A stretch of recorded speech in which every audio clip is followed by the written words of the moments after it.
So worlds collide as the vaccine rolls out, an amazing thing to watch this week, and the shutdowns continue to roll on. This week, New York City restaurant owners out in force in the streets of New York City against Governor Cuomo's move to shut down now even indoor dining. This city is killing us. And you're not only hurting the people that are standing around here, you're hurting a lot of New Yorkers. Everybody fought to put themselves in a position to open up their restaurants, only to turn around to have leadership that has failed us time and time again. Our restaurants are one of the most important avenues of small business in our city. So I say to the governor, I say to the mayor, get your act together now. We need our restaurants open now. Despite the ban today, Governor Cuomo insisting that New York can still avoid a total shutdown of the city. Watch this. We need a new mantra. Our mantra has to be slow the spread, stop the shutdown. Slow the spread, stop the shutdown. Slow the spread, stop the shutdown. It's that simple.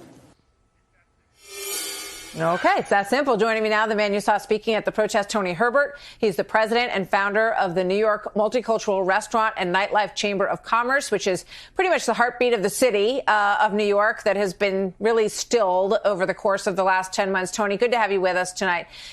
Tell us why you feel so strongly about this. I mean, most people that are listening to this do not have the experience that you and I do of walking down the street in New York every day and seeing all of these boarded up businesses and just wondering how on earth is this city ever going to come back to life? That's the concern. Our nightlife has been shattered by this pandemic. But actually, prior to that, we were getting hit upside the head anyway because of all this overtaxing about small businesses. So to turn around and say, hey, look, you've got to close because we feel that you're contributing to the high rates, that's a problem. The restaurants only account for less than 2% of the COVID cases that exist here in this city. But yet we can open up schools, but we want to close restaurants. That's a problem. We want to open up gyms and we close restaurants. That doesn't work. The metrics and the math is off. And what we're saying to the mayor, we're saying to the governor, let's not kill our small businesses. You restaurants here in New York City are what people come here to experience. So why are we taxing them and shutting them down and demonizing them like they're the problem? And when it's all said and done, these people take and save money up to do this. They retire from their companies, they open up these restaurants, and now to be told that you cannot operate a business here any longer, that's a serious issue. And we're going to be out on the front of this. I'm a proud member of the New York City Hospitality Alliance, and we're going to stand shoulder to shoulder with all of our associations to ensure that these politicians get the message, because their silence is deafening.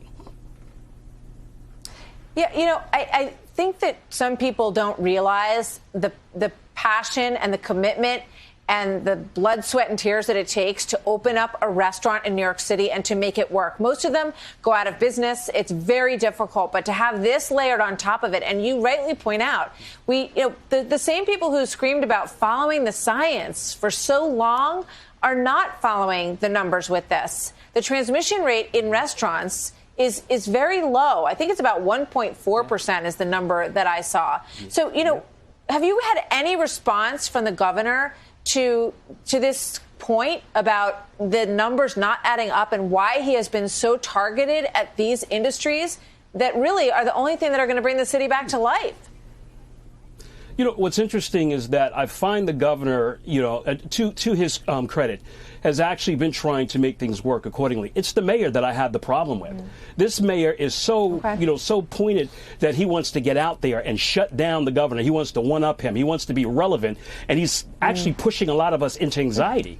And that causes a problem when you get misrepresentation and false leadership. And now you get the bravado, match between he and the governor, which sends the wrong messages to us as New Yorkers. That has to stop. We need real leadership to step up. I give Cuomo his credit to a large degree, but we need our restaurants open, and that's the only thing that would help us to feel a lot better about where New York is headed.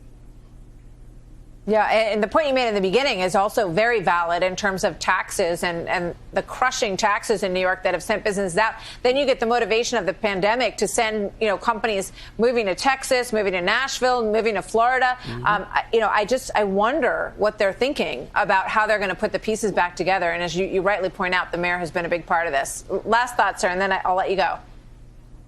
Well, let's look at it this way. What they need to do in order to help fix this is stop taxing our businesses. pull back on the state taxes that you're asking for and make that some type of a contribution back to them so that they can have grants to reopen. Let's stop taxing them on these taxes and open up these doors, and let's get back to business so people can get back to their jobs. You're not only killing business, you're killing families. You're so right. And you know what? It may take someone who thinks like that and is going to lower taxes to re-incentivize these restaurants and businesses to come back to New York to get things back up and running again. I don't know who that person is, but we'll see what happens. Tony Herbert, thank you. Good to talk to you tonight, sir. Thank you. Be well.